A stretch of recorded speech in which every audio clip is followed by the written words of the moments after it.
अस्सलाम वालेकुम। Cooking with तायरा में खुश आमदीद। कैसे हैं आप सब? उम्मीद है अल्लाह के फजल करम से आप सब बिल्कुल ठीक ठाक खैर खैरियत से होंगे। आज हम बनाने जा रहे हैं वाटर चेस्टनट यानी सिंघाड़े बनाएंगे। रेसिपी को स्टार्ट करने से पहले आप मेरे चैनल को सब्सक्राइब कीजिए, बेल आइकन प्रेस कीजिए ताकि मेरी नई वीडियो की नोटिफिकेशन आपको फ़ौरन मिले। रेसिपी पसंद आए तो उसको लाइक कीजिए। यहाँ पे मैंने 1 किलो सिंघाड़े लिए हैं जिन्हें बहुत अच्छी तरह से धो लिया है ताकि इनके ऊपर जो मिट्टी वगैरह थी वो अच्छी तरह से साफ़ हो जाए। ये साफ़ करने बहुत ज़रूरी हैं क्योंकि ये हमारी हेल्थ के लिए बहुत अच्छे हैं। अच्छा, अगर हम इसको हेल्थ वाइज देखें तो इसमें बहुत सारे कैल्शियम और बहुत से विटामिन्स पाए जाते हैं। मल्टीविटामिन्स अगर हम इसकी कहें तो ये बिल्कुल इसके लिए ठीक होगा। जिन लोगों में कैल्शियम या विटामिन्स की कमी है, अगर वो इसको रेगुलर इस्तेमाल करें तो इससे उनको बहुत फ़ायदा हो सकता है। आप इसका पाउडर बनाकर रख सकते हैं और सारा साल इसको इस्तेमाल कर सकते हैं। तो हमें अपने इन सिंघाड़ों को धोने के बाद इसको हमें लो फ्लेम के ऊपर पकाना है। तो अब हमने इनको अच्छे से धो लिया है, तो आइए इसको पकाने का काम स्टार्ट करें। यहाँ पे मैंने एक पैन ले लिया है, इसके अंदर हम धुले हुए अच्छी तरह से साफ़ किए हुए सिंघाड़े डालेंगे और इसमें हम हाफ़ कप पानी डालेंगे। पानी हमें ज़्यादा नहीं डालना। अगर आप पानी ज़्यादा डालेंगे तो आपका वो टेस्ट नहीं आएगा और ये उस तरह से नहीं पकेंगे।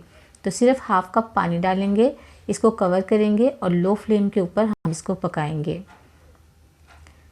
तो आइए अब हम अपनी फ्लेम ऑन करते हैं और अपने पैन को उसके ऊपर रखते हैं और इनको पकने देते हैं।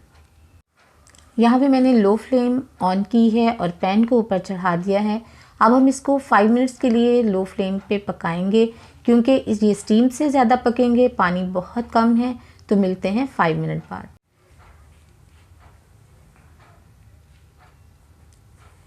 फाइव मिनट्स हो गए हैं, आइए इसको चेक कर लेते हैं। बिस्मिल्लाहिर्रहमानिर्रहीम। ये देखिए, जो हमने थोड़ा सा पानी डाला था उसी में ये स्टीम में पक रहे हैं, लेकिन अभी ये हार्ड हैं। तो अभी हम 10 मिनट के लिए और इसको लो फ्लेम के ऊपर कवर करके पकाएंगे क्योंकि पानी हमने इसमें कम डाला है। तो स्टीम की वजह से ये अंदर तक बहुत अच्छे से पक जाएंगे। तो मिलते हैं हम 10 मिनट के बाद।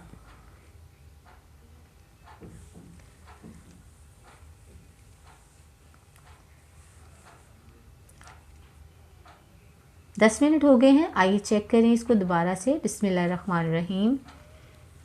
ये देखिए, अब पानी बिल्कुल ही ख़त्म हो गया है और अब हम एक निकाल के देखते हैं इसको कि ये सॉफ़्ट हुआ है या नहीं। तो अगर हम इसको पकड़ेंगे तो छिलका थोड़ा सा हमें सॉफ़्ट नज़र आएगा। ये बिल्कुल रेडी हो गए हैं। अब हम इसको किसी तेज़ नाइफ़ से काट लेते हैं क्योंकि इसके किनारे बहुत शार्प होते हैं, तो इसको बहुत एहतियात से काटना पड़ता है। देखिए, अगर जब आप इसको काटते हैं तो इसका बादाम बिल्कुल वाइट कलर में नज़र आता है, तो इसका मतलब है ये परफेक्टली अच्छे से पक गए हैं और ये टेस्ट में बहुत ज़बरदस्त होंगे। आप इसको इस तरह से भी काट के पूरा छिलका उतार के रख सकते हैं। और इसको काटने का एक तरीका और भी है कि आप एक साइड से इसको कट लगा के रख दें ताकि जब आप खाने लगें तो आराम से छिलका उतरे। देखिए, बिल्कुल इस तरह से एक तरफ से पकड़ें, इसका एक साइड काटें और फिर इसको रख दें ताकि जब कोई भी इसको खाने लगे तो एहतियात से इसी साइड से इसको खोलें और आराम से खोल के इसके बादाम को एंजॉय करें। तो इस तरह हमारे सिंघाड़े रेडी हो गए हैं। कैसी लगी आपको आज के सिंघाड़ों की ये रेसिपी? आप ज़रूर बनाइएगा। जिन लोगों को विटामिन्स की कमी है वो इसको ज़रूर इस्तेमाल करें। अपना बहुत सा ख्याल रखिएगा, दुआ में याद रखिएगा। अल्लाह ताला आपको ज़िंदगी की तमाम नेमतें, तमाम खुशियाँ अता फरमाए। आपकी ज़िंदगी में कोई दुख, कोई गम, कोई परेशानी कभी भी ना आए। आमीन सुम्मा आमीन। नेक्स्ट वीडियो तक के लिए ताहिरा को इजाज़त दीजिए। अल्लाह हाफिज़।